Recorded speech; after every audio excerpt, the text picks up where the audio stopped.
La radio nationale du Mali vous remercie de votre fidélité. Il est 13 heures à Pemperna, région de Sikasso et partout au Mali.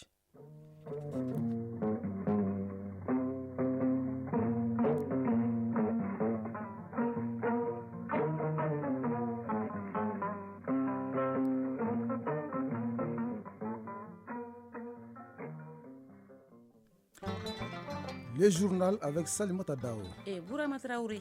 Les titres. Une santé communautaire plus performante. Les acteurs du secteur se mobilisent pour l'atteinte de cet objectif. Ils sont en conclave à Bamako au cours de la rencontre qui vont évaluer la mise en œuvre du plan stratégique national de la santé communautaire sur la période 2021-2025. Le cadre de concertation et de réflexion pour la paix et la stabilisation de la 5e région tient sa toute première réunion. Les membres du cadre ont analysé la situation sécuritaire au niveau de la région. Rôle et mission de l'huissier commissaire de justice, c'est le sujet d'intérêt de la chronique judiciaire de ce jeudi. Adama Djimde nous livre les informations sur cet acteur de la famille judiciaire en fin d'édition.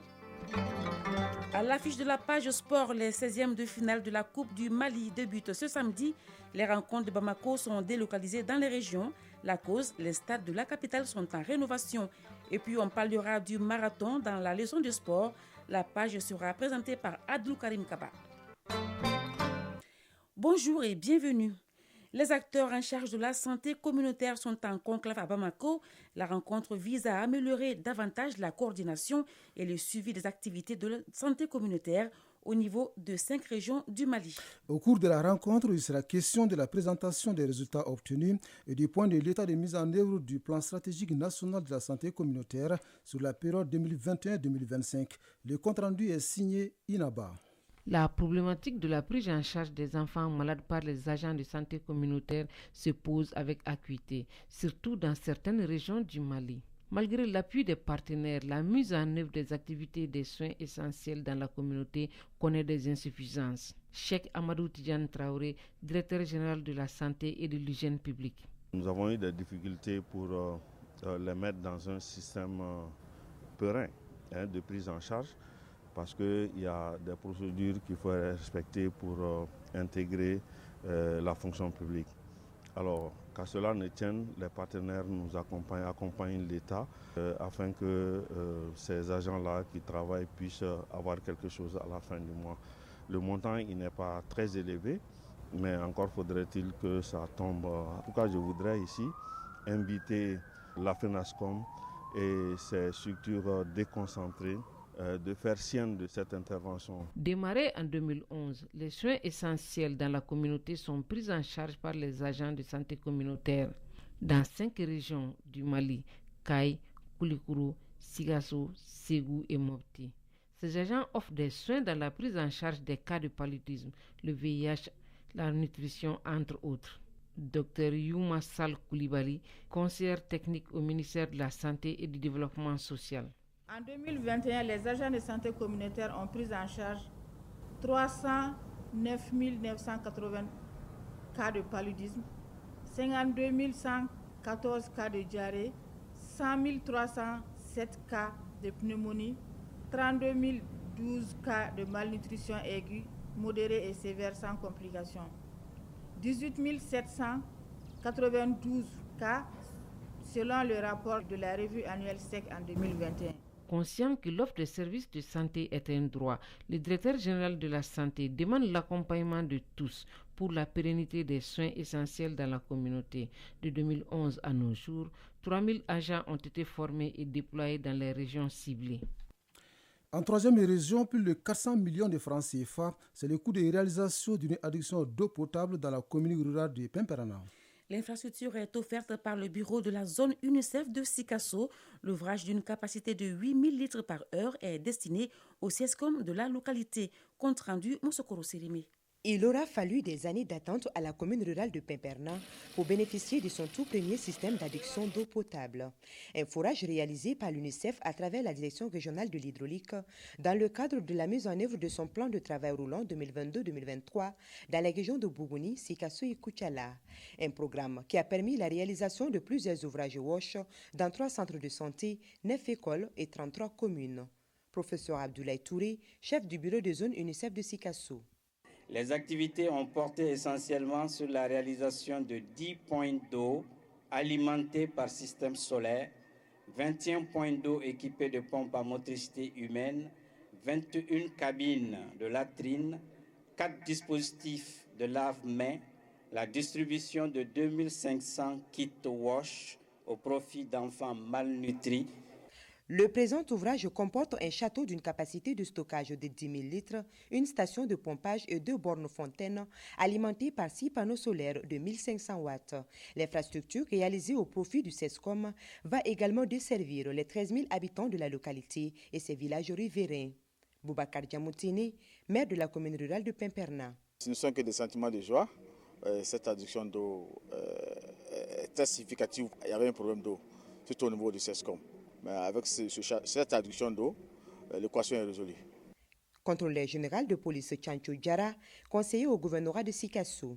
Cette cérémonie s'inscrit en parfaite cohérence avec les orientations stratégiques nationales, notamment le cadre pour la relance économique et le développement durable visant à contribuer et à améliorer les conditions d'accès des populations aux services sociaux de base de manière satisfaisante. Près de 407 millions de francs CFA, c'est l'enveloppe qui a servi à la réalisation des différents ouvrages d'eau, d'hygiène et d'assainissement, dont le système d'adduction d'eau du Pimperna, un financement des gouvernements de la Suède, de l'Allemagne et du Danemark. Sikasso, Moussokoro Sereme et Amadou Dolo pour l'ORTM. Le retour définitif de la paix au Mali, on en parle dans la région du Mopti. C'est à la faveur de la première rencontre des membres du cadre de concertation et de réflexion pour la paix et la stabilisation de la 5e région. Les membres du cadre de concertation font le point de la situation sécuritaire au niveau de la région et évaluent l'impact des activités menées sur le quotidien de la population. À l'île de Mopti, Idrissa Keïta. Entre le gouverneur de Mopti et les services techniques ainsi que les organisations de la société civile, il est question des voies et moyens susceptibles de ramener la paix et la stabilité en 5e région. Autre thématique abordée, l'accès à l'eau et à l'électricité dont la fourniture est en deçà des attentes selon des intervenants. Amadou Maïga, membre de la société civile. Il faut trouver une solution vraiment à long terme. Il faut diversifier aujourd'hui ceux qui peuvent effectivement fournir l'eau et l'électricité. Il faut que l'État change cette méthode de monopole. Dans l'ensemble, il y a de quoi se réjouir. Cependant, les résultats obtenus peuvent être améliorés pour satisfaire la population.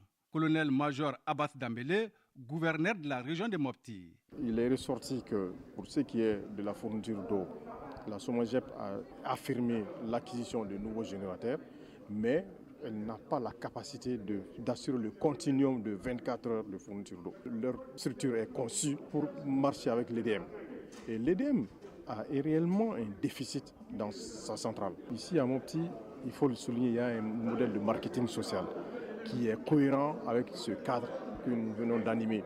Les participants ont aussi fait des propositions pour des solutions durables aux problèmes soulignés. Parmi ces solutions, un plaidoyer auprès des ressortissants de Mopti et des autorités pour assurer la fourniture correcte en eau et électricité en cette période de chaleur. Mopti, Idrissa Keïta et Salif Dambélé pour l'ORTM. Hors du Mali, au Burkina Faso, la 28e édition du FESPACO se poursuit à Ouagadougou. 13 jeunes acteurs de 5 pays participent à un atelier de formation en actorat. Il est initié par la Fédération panafricaine des acteurs de films et de la diaspora et l'Association malienne des comédiens et acteurs. Cette formation doit permettre de contribuer au renforcement des capacités des jeunes acteurs avec comme finalité pallier le déficit d'acteurs qualifiés sur le continent. Le récit de nos envoyés spéciaux à Ouagadougou, Bemba Sibi, Mfali Sidibé. De jeunes acteurs à l'école d'un doyen du 7e art. En marge du FESPACO, 13 jeunes acteurs de 5 pays africains dont le Mali ont participé à un atelier de formation de 3 jours en actorat animé par l'acteur burkinabé Ildever Meda. Nous avons exploré essentiellement les principales ressources créatrices de l'interprète en général, des aptitudes propres à l'interprète, mais qui sont avant tout des aptitudes humaines, naturelles, sauf que l'artiste-interprète a le devoir de les exercer, les développer et de les aiguiser. Beidari Yacouba Amani, président de la Fédération panafricaine des acteurs de films et de la diaspora. Notre première ambition est surtout de créer les conditions pour que le métier de l'acteur puisse être un métier qui nourrit son homme. Et pour cela, il faudra forcément former des hommes de qualité.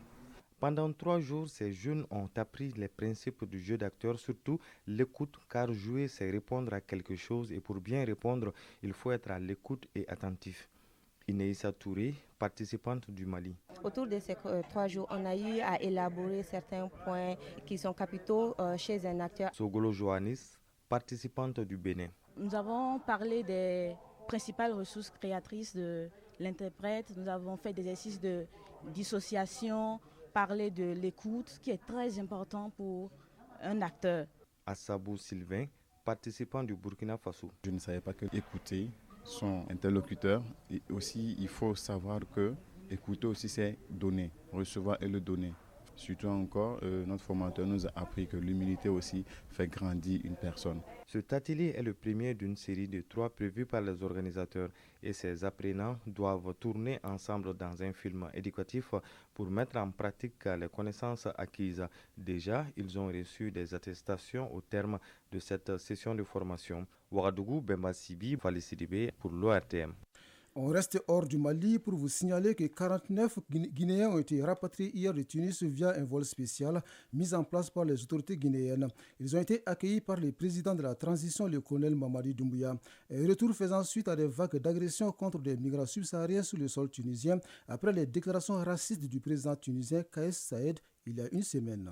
Au Niger, une réunion de haut niveau de la coalition mondiale contre le terrorisme a débuté hier à Niamey. C'est une rencontre de 2 jours dont les organisateurs sont le Niger, les États-Unis, l'Italie et le Maroc.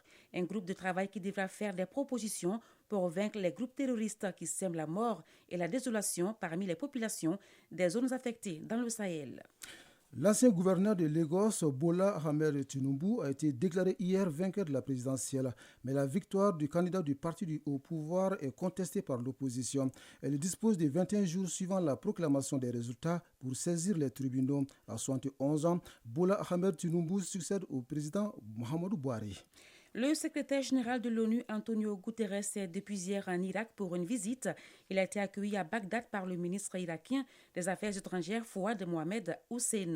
6 ans après sa précédente visite, Antonio Guterres est venu réaffirmer l'engagement de l'organisation internationale en Irak. Il a salué le travail du nouveau gouvernement irakien et a mis au cœur de sa visite les enjeux climatiques et le retour des déplacés dans leur province d'origine. Sa visite se poursuit ce jeudi au Kurdistan irakien où il se rendra dans des camps de réfugiés et de réhabilitation.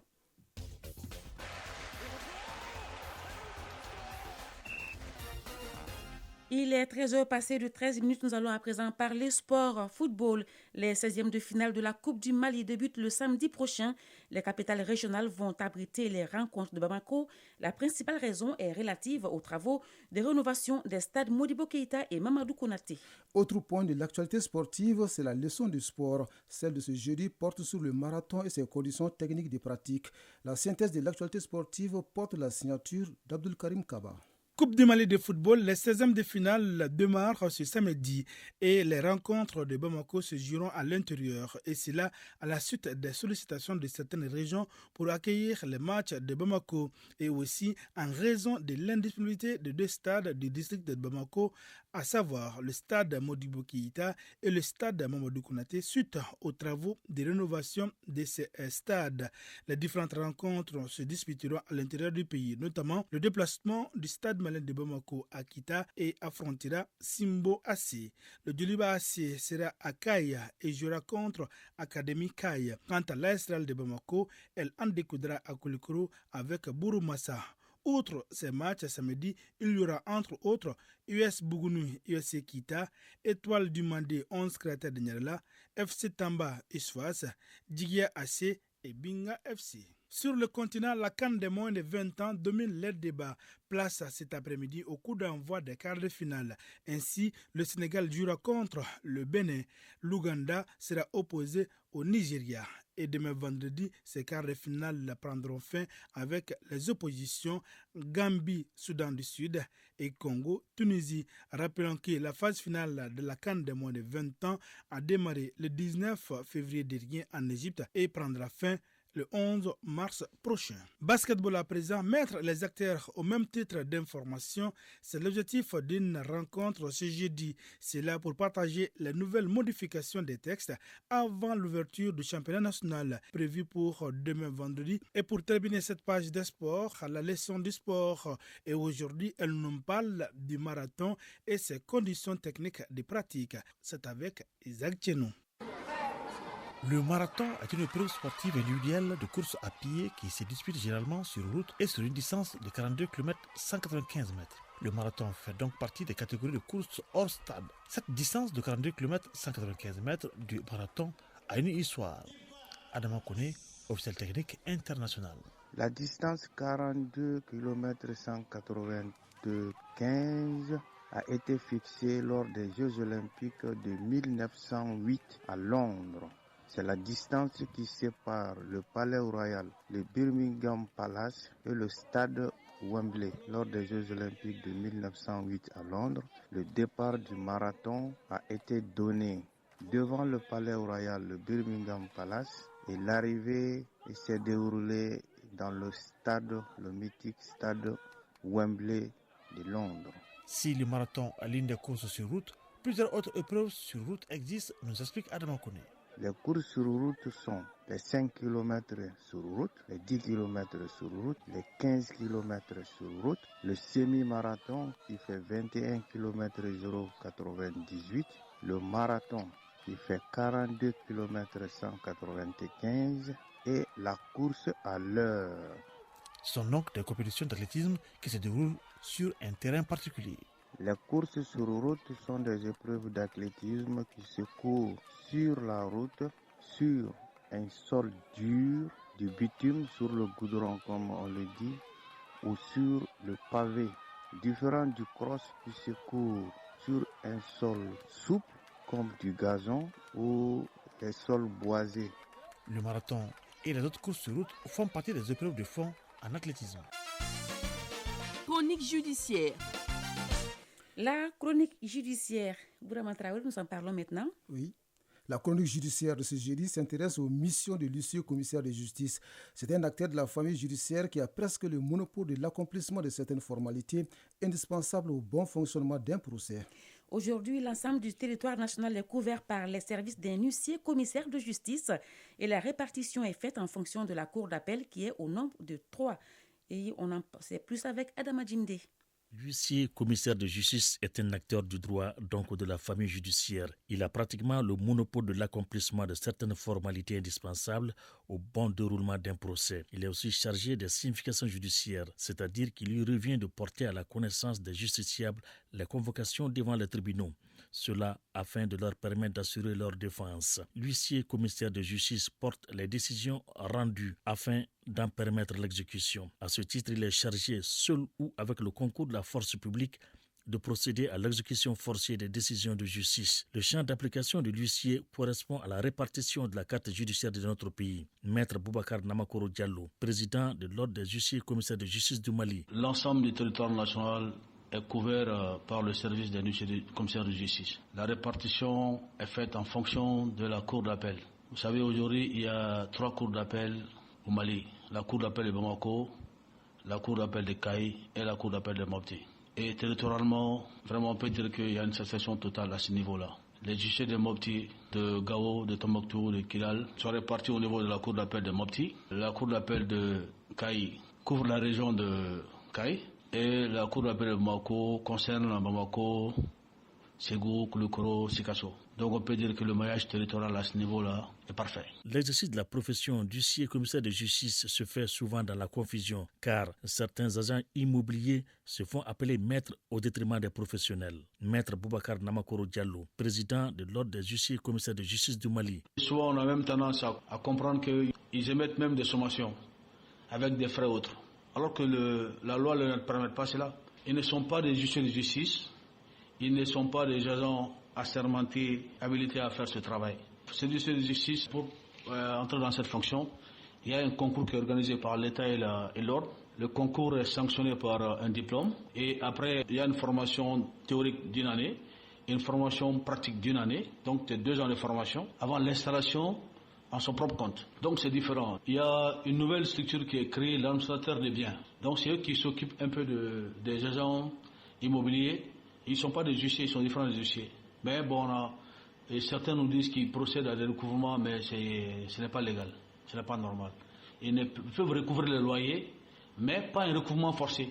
S'ils ont des difficultés à ce niveau-là, ils doivent requérir le service d'un huissier de justice. Aujourd'hui, il y a sur le territoire national à peu près 95 huissiers de justice.